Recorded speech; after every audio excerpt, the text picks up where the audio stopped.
আমাদের মধ্যে অনেকেই রয়েছেন ঋণের বোঝায় জর্জরিত। তো এই ঋণ মানুষের জীবনে একটা অভিশাপ।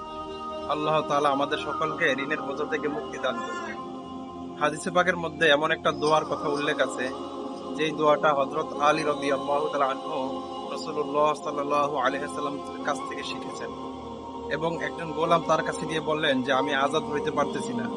তখন হযরত আলী রাদিয়াল্লাহু তাআলা আনহু এই দোয়া শিক্ষা দিলেন এবং বললেন, যদি কেউ এই দোয়া পাঠ করে, তার ঋণ যদি ইয়েমেনের পাহাড় পরিমাণ হয়, আল্লাহ তাআলা তার ঋণকে পরিপূর্ণভাবে পরিশোধ করে দিবেন। অবশ্যই ইয়াকিন এবং বিশ্বাসের সহিত এই দোয়া পাঠ করতে হবে। দোয়াটি হলো, আল্লাহুম্মা কফিনি বিহালালিকা আন হারামিকা ওয়া আগনিনি বিফাদলিকা আম্মান সিওয়াক। তো এই দোয়াটা আল্লাহর কাছে বেশি বেশি করে চাইতে হবে, পড়তে হবে, যাতে আল্লাহ তাআলা আমাদেরকে ঋণ মুক্ত করে দেন। আল্লাহ তাআলা আমাদেরকে বেশি বেশি করে দোয়ার উপর আমল করার তৌফিক দান করুন। আমিন।